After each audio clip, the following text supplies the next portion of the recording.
What's going on, guys? Welcome back to Build Love Repeat. It's me, Val, here. I'm really happy to be back because I was really busy working on a super cool project, as you can see on the wall. I call this project Petrolera, and actually the Petrolera will be my automotive brand. I plan to start this brand focused on automotive lifestyle, Porsche cars, some clothing. For now, it's on social media. I'm still working on a web page. Through all the Instagram and social media, you can order your shadow boxes, which are super cool, perfect fit for any kind of interior, offices, you name it, workshops and cafeterias. So go order yours. I definitely will be happy to make some for you guys. But now it's time to get back on a Porsche build because Ultrace guys announced the dates, and this time I would like to be a participant. It means that it's time to start preparation for the Ultrace. And this episode I will start calling Road to Ultrace, and I start now. Get comfy, hit the like button, and let's begin. One thing which I need to do first as soon as possible is the side skirt. So here I have my printed side skirt of passenger side. As I'm short on the budget for now, I decided I will not gonna use a CNC router and expensive mold blocks. I decided to go a little bit cheaper way, and also I have a lot of materials for this type of mold creation, so I will go that way. So now I put some bottles of water on it because it is a bit crooked, as you can see. So I will make it a flat surface. I will apply this foam inside of the side skirts. I will fill it up just to be sure that I can sand it from another side, because another side needs to be prepared. Also extra flanges needs to be created all around. This should be done here. Hit the like button if you're one of those who was awaited this episode.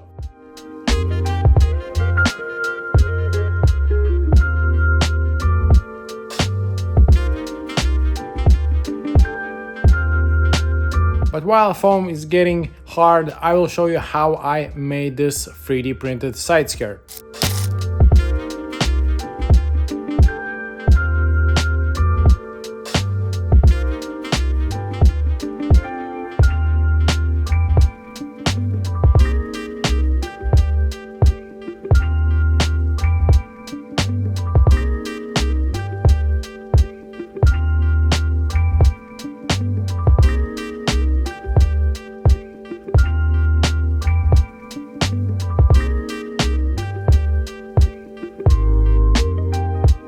Okay, so what we have here, we have a great part. It's actually cleaned.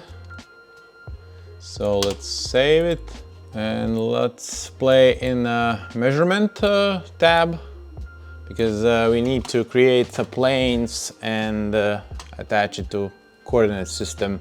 So now it looks like we have almost correct placement in a coordinate system, and we can kind of start from here. Measurement tool. Let's actually measure distance. Let's say from here, and it says total distance 97 centimeters, 1 millimeter. Let's try to measure approximately here on the top of fender flares.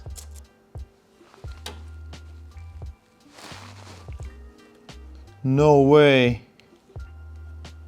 No way. It actually super precise. 97.1. Wow, I'm actually shocked. It's super precise. 97 centimeters, 1 millimeter, and actually super precise. Wow, I'm shocked. I'm sure that I'm speechless, as you can see. So yeah, looks like it will be a great success for that. I'm giving 10 of 10 regarding the precision of this scanner. Alright, I'm back in the workshop. I just grabbed all the necessary tools for the mold, but unfortunately Everything cured, unexpectedly wrong. As you can see, it should be flat, but it's totally bended. I see some curves which is just destroyed everything, as you can see maybe from here. Everything is absolutely wrong. So now I will try to remove again the foam, and I hope that 3D printed part will get back to a normal position, but I don't think so, because I think that some of heat appeared in a foam when it was starting to cure. I'm not sure. And also I didn't expect that it will expand that much. Unfortunately, this technique is wrong, so I really hope that I can save the 3D printed part. So let's begin removal, and let's hope for the best.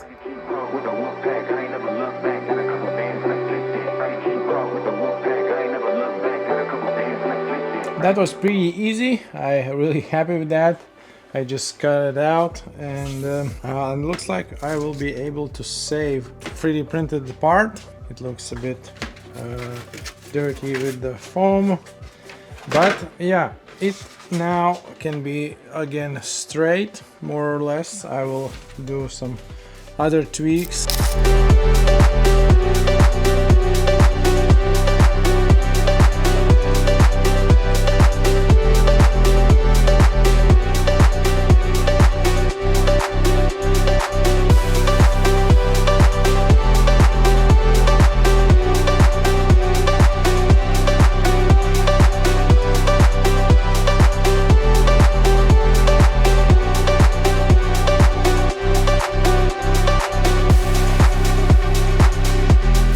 I think I still need to mix 1 cup of foam to fill it up, and actually my holes worked really well because everywhere foam entered this flange. So I will mix another pot of foam, apply it here, maybe somewhere here, and also brother gave a really good idea to close the ends that way, and it's for the passenger side, so it means that it is correct, let's say, because on the passenger side there is no issue with the rear fender flare, because on the driver's side there is some rubbing, as I mentioned in a Polish trip. I will try to move somehow the whole fender 1 centimeter on the left. I hope it will be possible to do that. I'm still thinking about this bolt, because on this bolts there will be kind of pretty much the edge. Definitely I need to fix that because then I can go lower the car, otherwise the wheel will hit the fender. As you can see, it's totally black there. That will be another task which I need to fix during the winter time. So yeah, let's mix another cup, the last cup of foam, and then pour it in and leave it for today. Alright, so I'm back in the workshop after the day. Everything looks pretty solid and no warping I can see, so this time everything worked perfectly. What I will do, I will cutting off all the unnecessary material. I need to understand what I will do here. I need to add a little bit material here and here on both sides, just to be sure that I can cut smooth those sides. I still think maybe I need to increase a little bit here and on another side, just to be sure that everything can be done with some small mistake. Now I will do this, and then I will go and pick up spare parts for a vacuum pump. Got those membranes from the Germany, and finally I can try fix my vacuum pump. I really hope that the issue is in those membranes, because they were not changed for a couple years, I think 10 years at least. So I hope it will work, and I will have a 100% vacuum, and then I will be ready to do a vacuum infusion maybe, we'll see. And I really hope that vacuum pump will work properly. And actually this me reminds one episode when I was doing the same thing, but just with the fender flare mold. Check it out at the corner. And actually I found out that 85% or more are not subscribed to my channel. So give me a favor guys, subscribe to my channel and hit the like button. But now let's make some foam.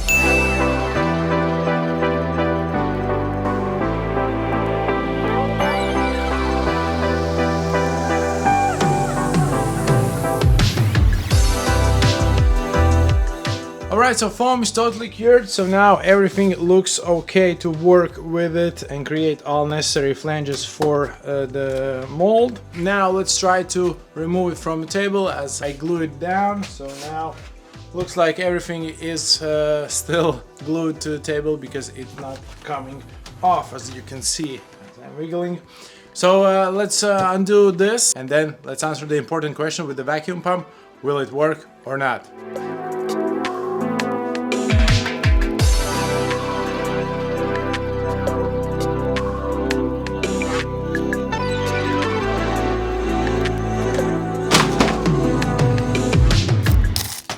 So the answer is in this envelope. Let's see what's inside.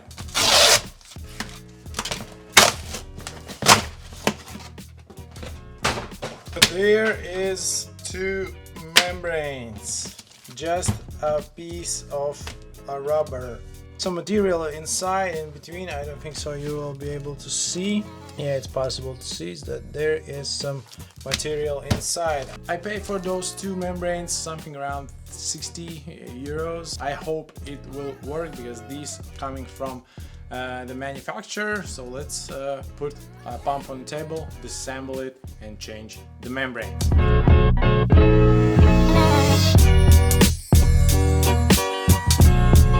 It's moment of truth. Will it work or not? Let's start.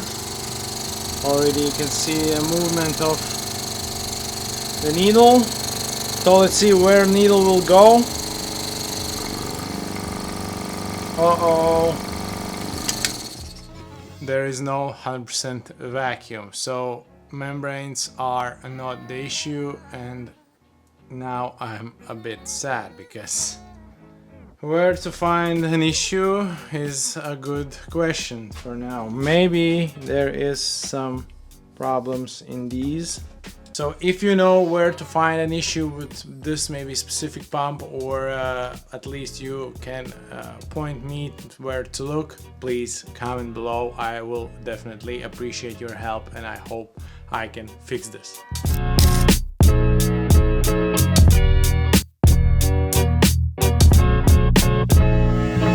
After some sanding and cutting, everything looks almost okay, but I still have some spots, as you can maybe see, that every area, every sector of the 3D print is with a bump. I need to fix that. I try to use my leftovers of Bondo. What else I can say? I need some things to do here and there. Sand this and that corner. This actually turns pretty much well. Overall, everything seems promising and I hope it will be an easy game.